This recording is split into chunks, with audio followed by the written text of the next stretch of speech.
వెళ్ళి నరుక్కోండి, మీకు అలవాటే కదా. మిగిలిన వాళ్ళతో మేము రాజకీయం చేసుకుంటాం, మాకు అవసరం కదా.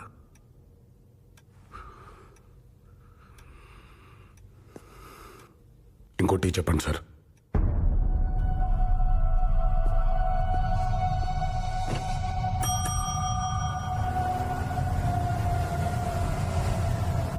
అవి నేను చెప్పేది జాగ్రత్తగా విను. నేను సిటీకి ఇటువైపు ఉన్నాను, నువ్వు అటువైపు ఉన్నావు.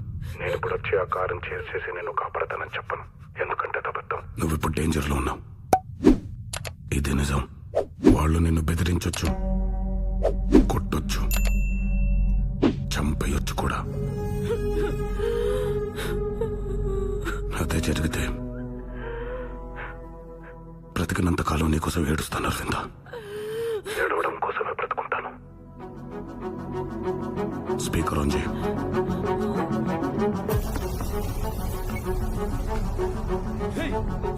ఫోన్ లో మాట్లాడుతోందిరా.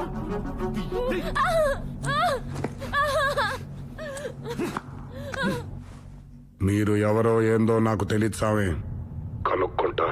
పెద్ద కష్టమేమి కాదు. మీరెత్తుకొచ్చి నమ్మి నాకు కావలసిన మనిషి. ఈ పొద్దు మీరు ఆమెను ఏమైనా చేయొచ్చు,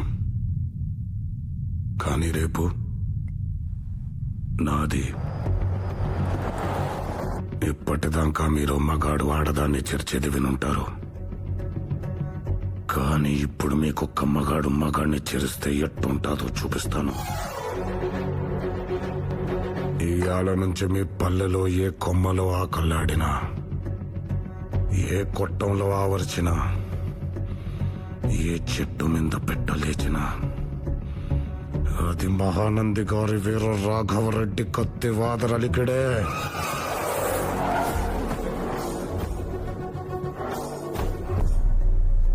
గుర్తుపెట్టుకోండి, మీలో ప్రతి ఒక్కడు నన్ను చంపమని నా కాళ్ళు పట్టి వేడే వరకు హింసించి చంపుతా. ఈ క్షణం నుంచి మిమ్మల్ని భయపెట్టేది చావు, మిమ్మల్ని వెంటాడేది చావు, చివరికి మీరు కోరుకునేది కూడా చావే.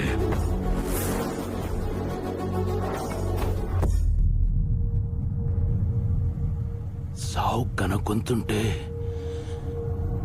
ఇట్నే ఉంటుందా?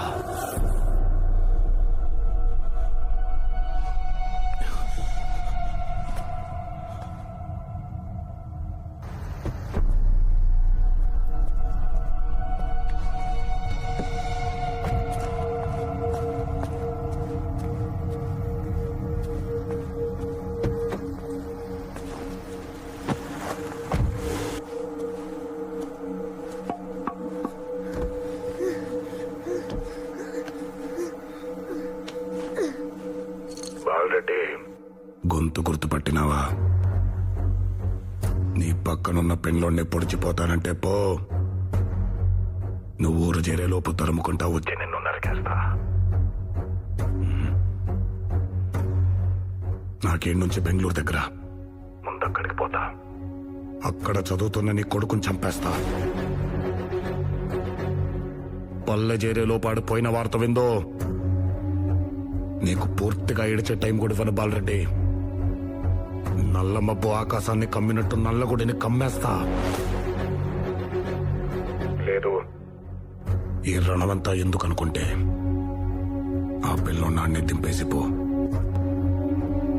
నీకు శాంతి ఎలా ఉంటుందో చూపిస్తా. నువ్వు ఊహించవు, అంత అద్భుతంగా చూపిస్తా.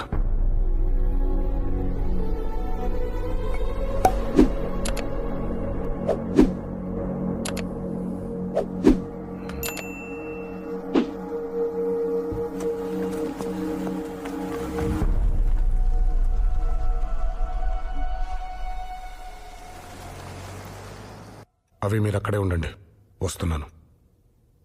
మాట్లాడితే మా వాళ్లే కాదు సార్, మా శత్రువులు కూడా వింటారు. మీరు చూశారు, వైలెన్స్ మా డిఎన్ఏ కాదు సార్, మా మీద రుద్దపడ్డ అత్యవసర పరిస్థితి.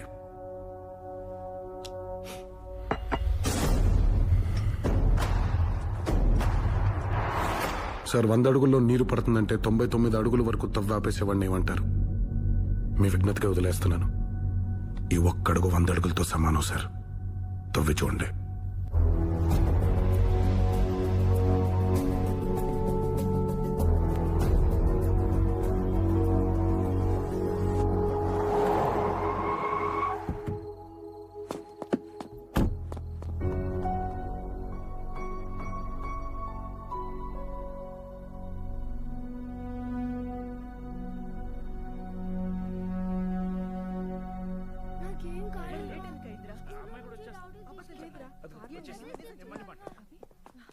ఏమైందే? నీకేం కాలేదు కదా? నేను బానే ఉన్నాను. ఇక్కడ అవి నేను బానే ఉన్నానమ్మా. అవిందా బానే ఉండడం ఏంటి? ఏమైంది దీనికి? ఇంత జరగాక రేయ్, నిన్ను- వాడేం తప్పు చేశాడని వాడిని కొడతావు? మిమ్మల్ని కొట్టలేను కదా. బయట ఆఫీస్ పెడితే 25,000-30,000 ఖర్చు అవుతుందని కక్కుర్తి పెట్టి ఇంట్లో పెట్టానే, అది నా తప్పు. అవును, మమ్మల్ని కాపాడడానికి నిన్ను పిలిపిస్తే ఇప్పుడు నీ నుంచే పారిపోయే పరిస్థితి మాకు వచ్చింది. పోనా లోపల రాఘవ, నిన్ను రమ్మడానికి బతిమాలను. వెళ్ళమనడానికి ఏం చేయాలో చెప్పు ప్లీజ్. నిన్నే బయటికే సార్. కాకపోతే లోపల నాకు సంబంధించిన విలువైన వస్తువు ఒకటి ఉంది. ఇప్పుడు చూడ్డానికి వెళ్తున్నాను, తర్వాత వచ్చి తీసుకెళ్తాను.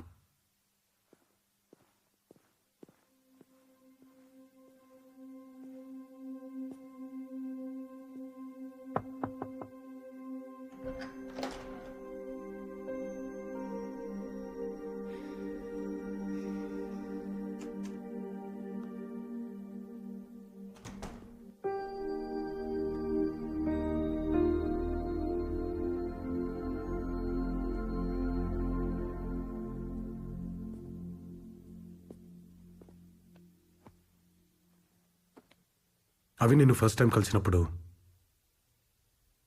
నా సమస్యలకి నీ వల్ల సొల్యూషన్ దొరుకుతుందని అనుకున్నాను.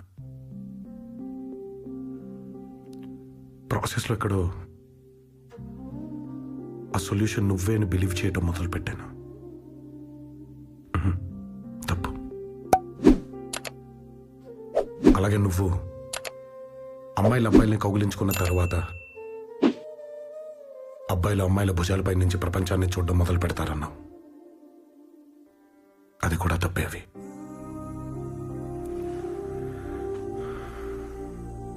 ఎందుకంటే ప్రతి అబ్బాయి ప్రపంచాన్ని గెలుద్దామనే బయలుదేరతాడు నాలాగా.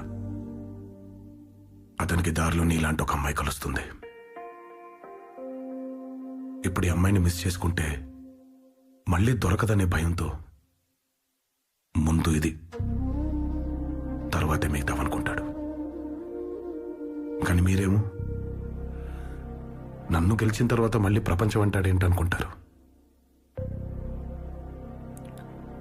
కానీ నేను అలా చేయనవే. నా యుద్ధం గెలిచిన తర్వాతే నీ దగ్గరకు వస్తాను. ఆ రోజు నువ్వు నన్ను కౌగిలించుకునే ఒక్క సెకండ్ ముందు నేను కళ్ళు మూసుకుంటాను. అలాంటి మగాడిని నీకు పరిచయం చేస్తాను.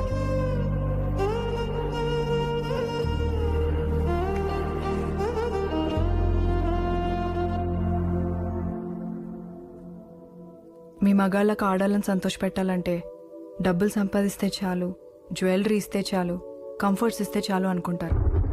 అవే వద్దు రాఘవ, టైం ఇవ్వండి చాలు. మా నాయన కూడా మా అమ్మకి ఎప్పుడూ టైం ఇవ్వలేదు. 25 ఏళ్ళు కొమ్మం కాడే కూర్చొని నా తల ఆవిడ ఒళ్ళో పెట్టుకుని ఒక పాట పాడుతూ ఎన్ని నిద్రలేని రాత్రులు ఎదురు చూసిందో. అది నేను జోలపాట అనుకునేవాడిని. ఇప్పుడు తెలుస్తుంది అది మా నాయన కోసం ఆవిడ పడిన వేదన అని.